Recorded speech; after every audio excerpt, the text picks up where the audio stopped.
السلام علیکم ورحمۃ اللہ وبرکاتہ۔ الحمدللہ کفا وسلام علی عبادہ الذین اصطفیٰ، اما بعد۔ محترم ناظرین کرام، آسان درس قرآن میں آج 5ویں پارے میں 12واں رکوع ہے، جس کے اندر 4 آیتیں ہیں، آیت نمبر 101 سے آیت نمبر 104 تک۔ اعوذ باللہ من الشیطان الرجیم، بسم اللہ الرحمن الرحیم۔ وَإِذَا ضَرَبْتُمْ فِي الْأَرْضِ فَلَيْسَ عَلَيْكُمْ جُنَاحٌ أَن تَقْصُرُوا مِنَ الصَّلَاةِ فَإِنْ خِفْتُمْ أَن يَفْتِنَكُمُ الَّذِينَ كَفَرُوا إِنَّ الْكَافِرِينَ كَانُوا لَكُمْ عَدُوًّا مُبِينًا۔ اور جب تم زمین میں سفر کرو تو تم پر کوئی گناہ نہیں کہ نماز قصر کر لو، اگر تمہیں ڈر ہو کہ کافر حملہ کر کے تمہیں فتنے میں ڈال دیں گے، بے شک کافر تمہارے کھلے دشمن ہیں۔ وَإِذَا كُنْتَ فِيهِمْ فَأَقَمْتَ لَهُمُ الصَّلَاةَ فَلْتَقُمْ طَائِفَةٌ مِّنْهُمْ مَعَكَ وَلْيَأْخُذُوا أَسْلِحَتَهُمْ فَإِذَا سَجَدُوا فَلْيَكُونُوا مِنْ وَرَائِكُمْ وَلْتَأْتِ طَائِفَةٌ أُخْرَىٰ لَمْ يُصَلُّوا فَلْيُصَلُّوا مَعَكَ وَلْيَأْخُذُوا حِذْرَهُمْ وَأَسْلِحَتَهُمْ وَدَّ الَّذِينَ كَفَرُوا لَوْ تَغْفُلُونَ عَنْ أَسْلِحَتِكُمْ وَأَمْتِعَتِكُمْ فَيَمِيلُونَ عَلَيْكُمْ مَيْلَةً وَاحِدَةً وَلَا جُنَاحَ عَلَيْكُمْ إِنْ كَانَ بِكُمْ أَذًى مِّن مَطَرٍ أَوْ كُنتُم مَّرْضَىٰ أَن تَضَعُوا أَسْلِحَتَكُمْ وَخُذُوا حِذْرَكُمْ إِنَّ اللَّهَ أَعَدَّ لِلْكَافِرِينَ عَذَابًا مُّهِينًا۔ اور اے نبی صلی اللہ علیہ وسلم، جب آپ مسلمانوں کے درمیان ہو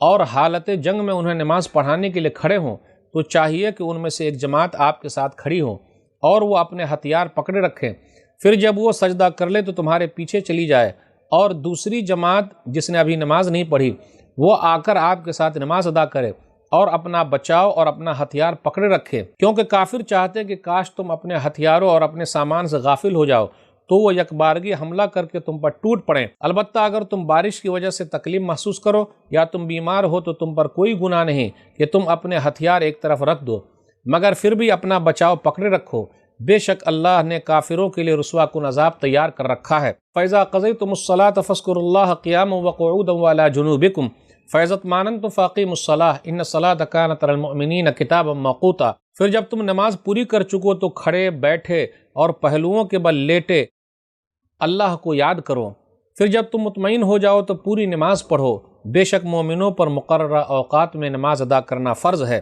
وَلَا تَهِنُوا فِي ابْتِغَاءِ الْقَوْمِ إِن تَكُونُوا تَعْلَمُونَ فَإِنَّهُمْ يَعْلَمُونَ كَمَا تَعْلَمُونَ وَتَرْجُونَ مِنَ اللَّهِ مَا لَا يَرْجُونَ وَكَانَ اللَّهُ عَلِيمًا حَكِيمًا۔ اور دشمن قوم کا پیچھا کرنے میں سستی یعنی کمزوری نہ دکھاؤ، اگر تم تکلیف اٹھاتے ہو تو یقیناً وہ بھی تکلیف اٹھاتے ہیں جیسے تم تکلیف اٹھاتے ہو، اور تم اللہ سے ایسی چیز کی امید رکھتے ہو جس کی وہ امید نہیں رکھتے، اور اللہ خوب جاننے والا، خوب حکمت والا ہے۔ ناظرین اکرام، آج آسان درس قرآن کے اندر 5ویں پارے میں 12واں رکوع ہے، 4 آیتیں ہیں، آیت نمبر 101 سے آیت نمبر 104 تک۔ یہاں آیت نمبر 101 میں قصر نماز کے بارے میں ذکر ہے، جب سفر میں نکلیں تو کتنے مسافت میں قصر کرنا ہے، اس میں بہت زیادہ اختلاف پایا جاتا ہے۔ نیر الاوطار کے اندر امام شوکانی رحمۃ اللہ علیہ نے بہت سارے اقوال نقل کیے ہیں، جلد نمبر 3 صفحہ نمبر 220 کے اندر۔ کچھ لوگوں نے کہا 50 کلومیٹر دور جائیں گے تو قصر نماز شروع، یعنی 4 رکعت کی نماز کو 2 رکعت پڑھنا۔ کچھ لوگوں نے کہا کہ سفر واقعی تھکانے والا سفر ہو تو وہاں قصر شروع کر دیں گے۔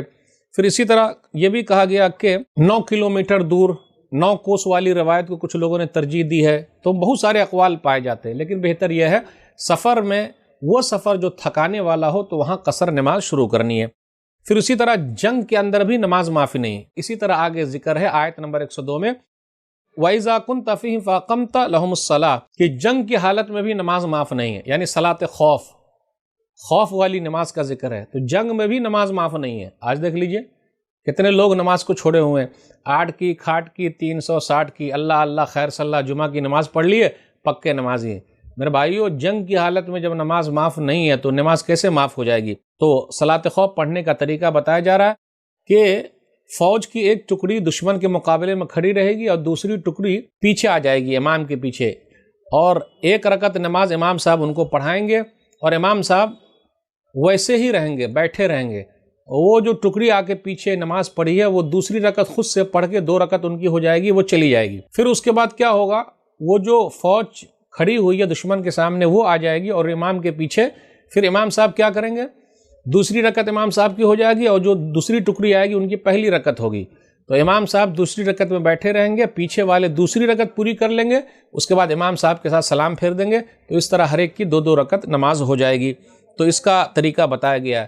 اس کے بعد نماز وقت کے ساتھ فرض ہے، ان الصلاۃ کانت علی المؤمنین کتابا موقوتا، آیت نمبر 103 میں ہے۔ ایسا نہیں ہے کہ کام کے بعد نماز کو دیکھنا ہے، پہلے نماز اس کے بعد کام۔ آج کل لوگ کیا کرتے ہیں، کام کے حساب سے نماز کو سیٹ کرتے ہیں، جی نہیں، نماز اپنے وقت پر فرض ہے، ادا کرنا ہے تو ادا کرنا ہے۔ پھر آگے یہ بیان کیا جا رہا ہے کہ زخمی ہونے کے باوجود بھی دشمن کے مقابلے کے لیے تیار رہو، پیچھا کرتے رہو اور گھبراؤ نہیں۔